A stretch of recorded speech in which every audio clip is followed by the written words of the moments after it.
Depuis des décennies, les rues des grandes villes gabonaises voient fleurir des échoppes de fortune, des salons improvisés et des services de proximité tenus par des opérateurs étrangers. Ce visage familier du commerce informel, toléré, voire encouragé par l'inaction réglementaire, a fini par cristalliser tensions et frustrations.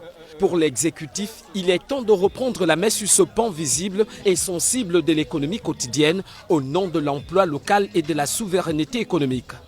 Vu le taux de chômage, il est nécessaire à ce qu'il y a plusieurs Gabonais qui sont dans l'activité du commerce, que ce soit la gare routière, Rio, Charbonnage et PK12 ou NGIAI, il serait nécessaire de revaloriser ce secteur-là en donnant à la majorité aux nationaux.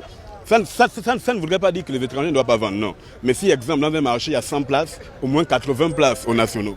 Ça ne fait pas de nous des xénophobes, parce que chez eux, c'est comme ça. On part au marché du Nigeria, les Nigériens sont majoritaires au marché. On va au marché du Ghana ou bien du Cameroun à côté, c'est la même chose. C'est d'abord Cameroun et ensuite des autres, c'est complète. Donc si au Gabon, notre gouvernement est de surcroît à cette mesure, les Gabonais ont revendiqué ça lors du dialogue national, de nous réapproprier le secteur commercial. Alors la mesure, elle est bonne. Maintenant, il faudrait juste que les Gabonais soient plus sérieux, dynamiques, et que demain aussi, il puisse y avoir des Gabonais Dangote ou Donald Trump en affaires. Dans le viseur de l'exécutif, le petit commerce, la coiffure et les soins esthétiques des rues, la réparation de téléphones et petits appareils, l'envoi d'argent non agréé, l'orpaillage artisanal illégal, mais aussi l'intermédiation informelle dont l'achat des récoltes ou l'exploitation des petits ateliers de machines de jeu sans enregistrement. Autant d'activités jugées à faible barrière d'entrée, mais à fort impact sur l'emploi local.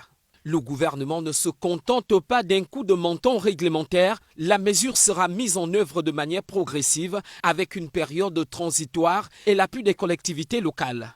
Derrière l'interdiction, l'ambition est double. Rééquilibrer un commerce informel jugé désordonné et offrir aux Gabonais, en particulier aux jeunes, aux femmes, de véritables opportunités économiques. En filigrane, cette décision répond à un double impératif. D'abord, celui de la souveraineté économique. Il s'agit de reprendre la main sur des segments entiers du marché intérieur qui, selon les autorités, échappent au contrôle national. Ensuite, celui de la cohésion sociale. En réservant ces activités aux nationaux, l'exécutif entend apaiser un sentiment de marginalisation économique exprimé par certaines franges de la population. L'accompagnement prévu laisse entrevoir une volonté de ne pas simplement exclure, mais de structurer et professionnaliser. Toutefois, la réussite de ce projet dépendra de la capacité de l'administration à encadrer efficacement la transition, à éviter les dérives discriminatoires et à stimuler une véritable montée en compétences des opérateurs locaux. Nous serons nos propres gendarmes en fait. Nous allons veiller sur ça. Parce que, honnêtement, nous avons choisi le commerce comme activité. Parce que, en faisant le commerce, je me vois comme un fonctionnaire. La seule différence du fonctionnaire et moi, c'est que chaque 25, il va en banque et moi, je fais ma fin du mois à moi. Hein? Donc, c'est avec ça, si avec ça on peut payer nos loyers, scolariser nos enfants, c'est que nous d'abord, nous devons prendre la chose au sérieux. Et nous sommes lancés dedans, nous sommes très sérieux. Je pense que les choses ont changé. Ils ne peuvent pas nous amener à gauche ou à droite.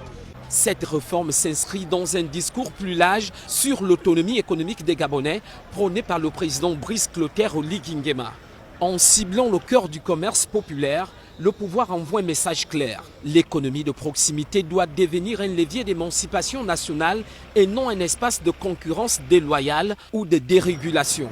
Il reste à savoir si sur le terrain, la promesse de protection se traduira par un véritable essor pour les acteurs locaux ou si elle restera un affichage politique. Dans tous les cas, le signal est lancé. Le commerce des rues au Gabon doit changer de main.